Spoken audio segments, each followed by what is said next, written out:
السلام علیکم، کیسے ہیں بیٹا آپ لوگ؟ ٹھیک ہیں؟ امید کرتا ہوں آپ لوگ ٹھیک ہوں گے، خیریت سے ہوں گے۔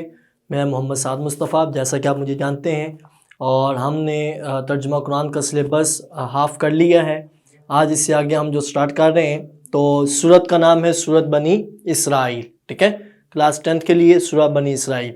ہمارا پیٹرن اب تھوڑا سا ڈیفرنٹ ہوگا، یعنی آپ کے لیے تھوڑا سا ایزی کیا جائے گا۔ اس میں یہ ہے کہ ہم جب ریڈنگ کریں گے تو ساتھ ہی اپنا لانگ کمپلیٹ کر لیں گے، لانگ کویشچن ہمارا کمپلیٹ ہو جائے گا، ٹھیک ہے؟ ریڈنگ بھی ہو جائے گی، لانگ بھی ہو جائے گا۔ اب اس کا ایڈوانٹیج یہ ہوگا کہ ہم نے ایک دفعہ یہ کام کرنا ہے، ہماری ریڈنگ کے ساتھ ساتھ لانگ کا پیٹرن، لانگ کی ڈیٹیل، جو کچھ بھی ہوگا سب کچھ ہم اس میں ایڈ کر لیں گے۔ اگلے لیکچر میں جب ہم ایکسرسائز میں جائیں گے تو یہی چیزیں ہمیں ایک دفعہ جسٹ ہمیں ریویو کرنا ہوگا، اسے ہم نے دیکھنا ہوگا، اور پھر ہمیں وہ ساری چیزیں ایزی ہو جائیں گی، ٹھیک ہے؟ یعنی ٹائم بھی شارٹ ہو جائے گا ویڈیو کا، اور آپ کے لیے لرننگ بھی ایزی ہو جائے گی۔ دو دفعہ آپ کو یہ کام نہیں کرنا پڑے گا، تو آپ یہ کام آسانی سے کر لیں گے، ٹھیک ہے بیٹا؟ جی، تو آج ہماری سورت بنی اسرائیل ہے، پیج نمبر 143 سے ہم نے سٹارٹ کرنا ہے۔ آپ ساتھ ساتھ رہیں گے، اور کچھ چیزیں آپ ہائی لائٹ کریں گے، کچھ چیزیں آپ ساتھ ساتھ مارک کریں گے، ٹھیک ہے؟ جی، سورت بنی اسرائیل۔ سورت بنی اسرائیل کو سورت سبحان اور سورت اسراء بھی کہا جاتا ہے۔ ہائی لائٹ کرنا ہے، سورت سبحان اور سورت اسراء۔ تو یہاں پہ ہم ایک اور ہیڈنگ ایڈ کریں گے جس میں ہم اس کا نام رکھیں گے سورت کے دوسرے نام، ٹھیک ہے؟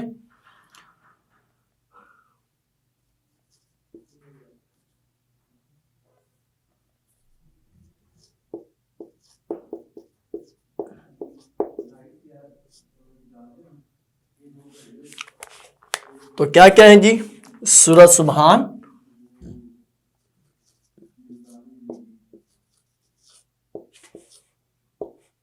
اور سورہ اسراء، ٹھیک ہے؟ یہ اس کے دو نام ہیں۔ آگے یہ 17 نمبر سورت ہے۔ سورت کا نمبر کیا ہے جی؟ سورت نمبر 17۔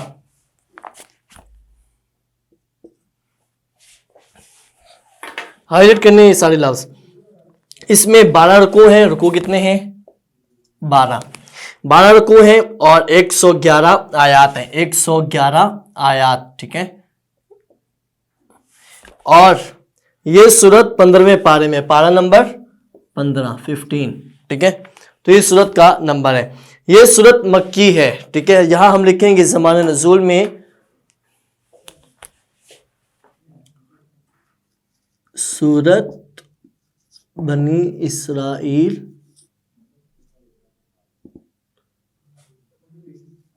مکی سورت ہے، ٹھیک ہے؟ یہ ہم اس میں ایڈ کریں گے، سورت بنی اسرائیل مکی سورت ہے۔ آگے اس سورت کے آغاز میں نبی کریم خاتم النبیین صلی اللہ علیہ وسلم کے سفر معراج کا ایک مرحلہ کا تذکرہ ہے۔ سفر معراج ہائی لائٹ کرنا ہے۔ اس مرحلہ میں مسجد حرام سے مسجد اقصی تک کا سفر ہے، جسے اسراء کہا جاتا ہے۔ مسجد حرام سے مسجد اقصی ہائی لائٹ کرنا ہے، ٹھیک ہے؟ اور اس وجہ سے سورت کو سورت اسراء بھی کہا جاتا ہے۔ اب وجہ تسمیہ جب ہم لکھیں گے تو یہاں ہم نے ان دونوں چیزوں کو ڈیٹیل کرنا ہے۔ سورت اسراء سیر کا مطلب ہے، اور دوسرا یہ ہے جی آگے اسراء کا معنی رات کو سیر کرانا، رات کو سیر کرانا ہائی لائٹ کرنا ہے۔ اس سورت کا آغاز اللہ تعالیٰ کی تسبیح سے ہو رہا ہے، ٹھیک ہے؟ تسبیح لفظ ہائی لائٹ کرنا ہے، اس وجہ سے اس کو سورت السبحان بھی کہا جاتا ہے۔ اب یہاں میں تھوڑا سا ہنٹ دیتا ہوں، سیم یہی چیزیں ہم یہاں پہ لکھیں گے، سورت سبحان، ٹھیک ہے؟ اسراء کا تذکرہ، ٹھیک ہے؟ اور سورت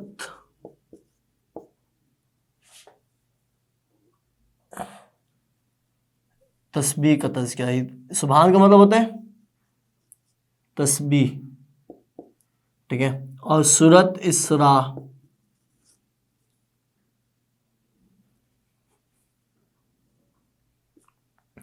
سیر کا ذکر۔ تو یہ دونوں چیزیں، یعنی میں نے ہنٹ دیا، آپ نے اسے کمپلیٹ کرنا ہے کہ سورت سبحان تسبیح کا ذکر، اس کے آغاز سے سبحان اللہ سے لفظ شروع ہوتا ہے، اور دوسرا نام سورت اسراء اس کی ریزن بھی سحر کا ذکر ہے۔ آگے اس صورت کا آغاز اللہ تعالیٰ کی تسبیح یہ پڑھ لیا۔ یہ صورت اپنے مضامین کی نوعیت کے اعتبار سے مدنی مضامین کے ساتھ مماثلت رکھتی ہے۔ مدنی مضامین ہائی لائٹ کرنا ہے۔ ان مضامین میں عقائد کے ساتھ ساتھ عبادات اور اسلامی معاشرتی معاملات کے اخلاقی تقاضے بیان کیے گئے ہیں۔ ام المومنین حضرت عائشہ صدیقہ رضی اللہ تعالی عنہ فرماتی ہیں کہ نبی کریم خاتم النبیین صلی اللہ علیہ وسلم جب تک سورۃ بنی اسرائیل اور سورۃ زمر نہ پڑھ نہ لیتے سوتے نہ تھے۔ تو یہاں پہ ہم اس کی فضیلت لکھیں گے، ٹھیک ہے، رات سونے سے پہلے۔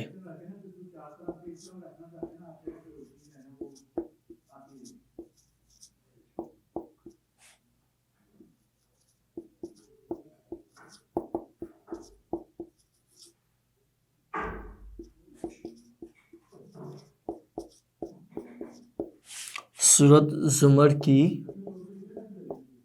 تلاوت، ٹھیک ہے، رات سونے سے پہلے سورۃ بنی اسرائیل اور سورۃ زمر کی تلاوت فرما لیتے، ٹھیک ہے۔ تو یہ اس کی فضیلت میں نے ہنٹ دے دیا۔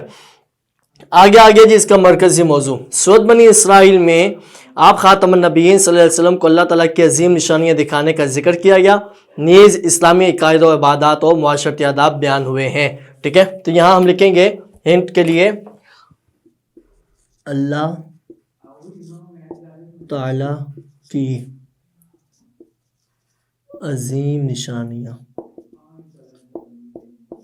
ٹھیک ہے، اللہ تعالیٰ کی عظیم نشانیاں۔ تو یہ ہمارا کمپلیٹ ہو گیا۔ وجہ تسمیہ بھی ہم نے کیا، زمان نزول بھی ہم نے کیا، اجمالی خاکہ بھی ہم نے کیا، فضیلت بھی ہم نے کر لی، مرکزی موضوع بھی اور سورت کا دوسرا نام۔ تو یہ پورشن ہمارا ہو گیا کمپلیٹ۔ اب آئے گا جی بنیادی مضامین کا حصہ۔ بنیادی مضامین کے لیے آپ کو بتایا ہوا کچھ لفظ ہم نے انڈرلائن کرنے ہوتے ہیں۔ انڈرلائن کرنے کا پرپز یہ ہوتا ہے کہ ہمیں لانگ میں جب بنیادی مضامین کرنے ہیں تو اس میں ہم نے سب ہیڈنگ بنانی ہے، ٹھیک ہے جی۔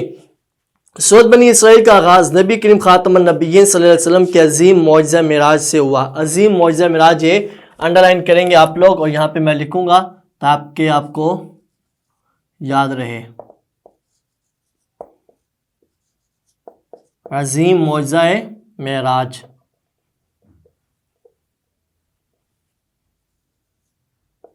ٹھیک ہے، یہ کیوں نہیں آ رہا صحیح آئین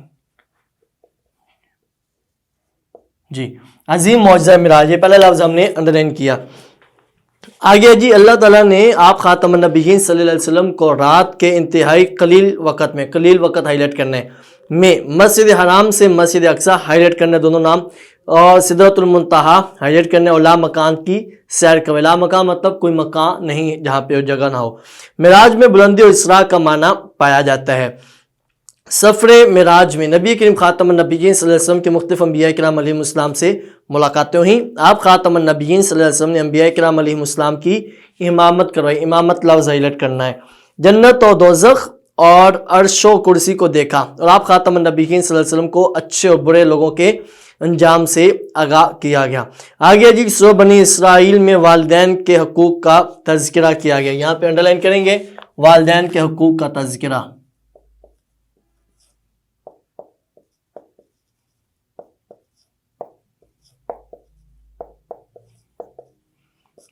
والدین کے حقوق کا تذکرہ جی، کیا اس میں بیان کیا گیا کہ والدین کے ساتھ احسان کا حکم دیا۔ احسان لفظ ہائی لائٹ کرنا ہے۔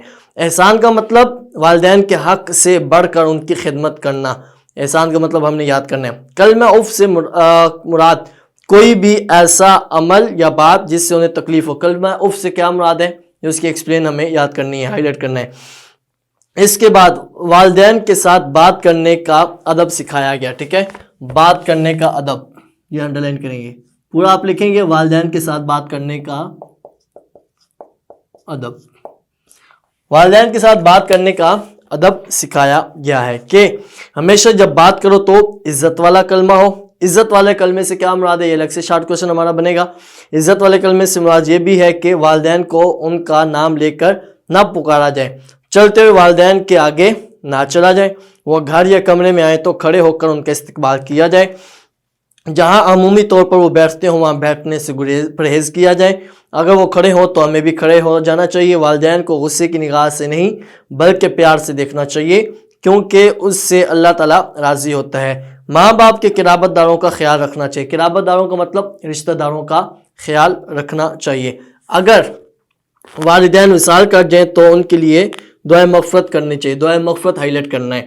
ان کے دوستوں اور چاہنے والوں کا خیال رکھنا چاہیے. ہمارے لیے لازم ہے کہ ہم والدین کا ہر جائز حکم مانیں. جائز لفظ ہائی لائٹ کرنا ہے, یعنی ماں باپ کی ہر بات ماننی ہے اور جائز بات ماننی ہے. ناجائز کیا ہوتا ہے جی؟ اگر میں تھوڑا سا ایزی کر دوں, یعنی اسلام کے مخالف اگر کوئی بات کہیں گے تو وہ ناجائز ہو جائے گی, اور اسلام سے ریلیٹڈ ہو, فیملی میں ہو, گھر کی باتیں ہوں, جو کچھ بھی ہو, یعنی اسلام سے نہ ٹکراتی ہو تو وہ بات ہمیں ماننا چاہیے.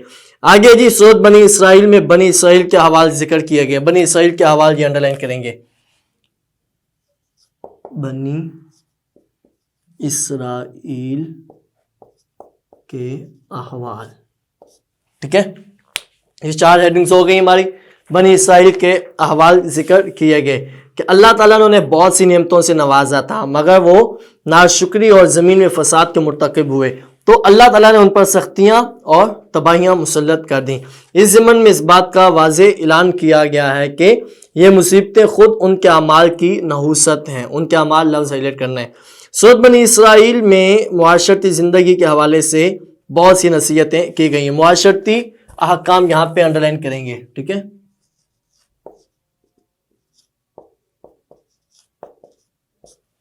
معاشرتی احکام, یعنی معاشرتی احکام کون سے ہیں جی؟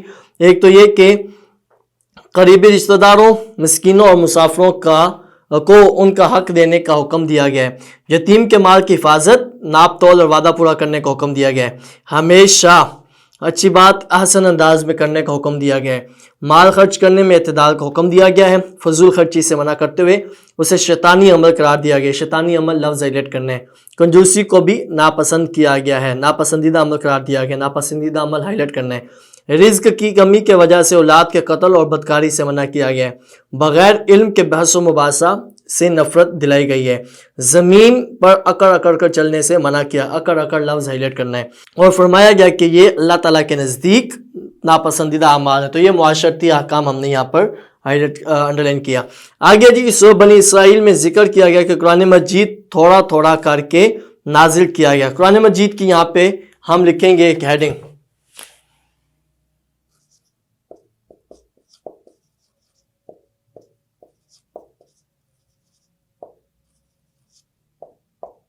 قرآن مجید کی خصوصیت, تھوڑا تھوڑا کر کے نازل کیا گیا تاکہ پڑھنے اور سمجھنے میں آسانی ہو. یہ قرآن مجید ہدایت دیتا اور مومنین کو خوشخبری سناتا ہے. اس میں نصیحتیں ہی نصیحتیں ہیں. جب اہل ایمان اس کی تلاوت کرتے ہیں تو ان کے دلوں میں اللہ تعالیٰ کا خوف پیدا ہو جاتا ہے. خوف لفظ ہائلائٹ کرنا ہے. وہ سجدے میں گر جاتے ہیں اور اللہ تعالیٰ کی حمد و ثنا کرتے ہیں. لیکن جب مشرکین سنتے ہیں تو ان کی نفرت میں اضافہ ہو جائے. نفرت لفظ ہائلائٹ کرنا ہے.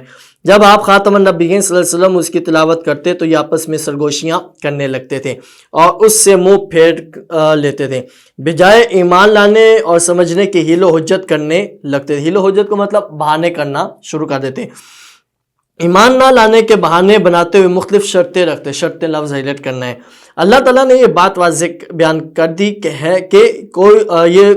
یہ لوگ کبھی بھی ایمان نہیں لائیں گے. پھر انسان کے بعض منفی رویوں, یعنی خصوصی منفی رویوں کو انڈر لائن کرنا ہے اس کنڈیشن میں کہ یہ ہمارا ایک ایڈیشنل شارٹ کوشچن بن سکتا ہے.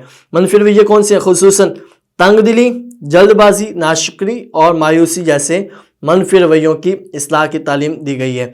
اس صورت کے آخر لفظ انڈر لائن کرنا ہے, اور اس میں یہ کہ ہم اس کا بھی ایک پوائنٹ انڈر لائن کریں گے ہیڈنگ بنانے کے لیے. اس صورت کے آخر میں اللہ تعالیٰ کی وحدانیت اور اسماء حسنہ کا ذکر کیا. اسماء حسنہ لفظ انڈر لائن کرنا ہے کہ اس کی بھی ہیڈنگ بھی بن سکتی ہے اور شارٹ کوشچن بھی ہے کہ تم اللہ تعالیٰ کو جس بھی نام سے پکارو اس کے بہت سے سارے نام ہی بہت پیارے ہیں. اس کی کوئی اولاد نہیں ہے, وہ اکیلا پروردگار ہے, وہ تمام مخلوقات کا تنہا مالک و خالق ہے, اس کی بادشاہی میں اس کا کوئی شریک ہے. دعائیں ہیں, یہ دعائیں ہمیں دونوں طرح سے پیپر میں آ سکتی ہیں. عربک میں دعا لکھی ہوگی, ہم نے اس کا ترجمہ کرنا ہے, یا دعا کا ایک ٹائٹل دیا ہوتا ہے, اس ٹائٹل سے ریلیٹڈ ہم نے آیت کا ترجمہ لکھنا ہوتا ہے. فار ایگزامپل دعائیں ہیں. پہلی دعا کا ٹائٹل ہے والدین کے لیے رحمت کی دعا, رب ارحمہما کما ربیانی صغیرا, اے میرے رب ان دونوں پر رحم فرما جیسا کہ انہوں نے مجھے بچپن میں پالا تھا. اور دوسری دعا ہے آغاز و انجام کے خیر ہونے اور نصرت الہی کی دعا,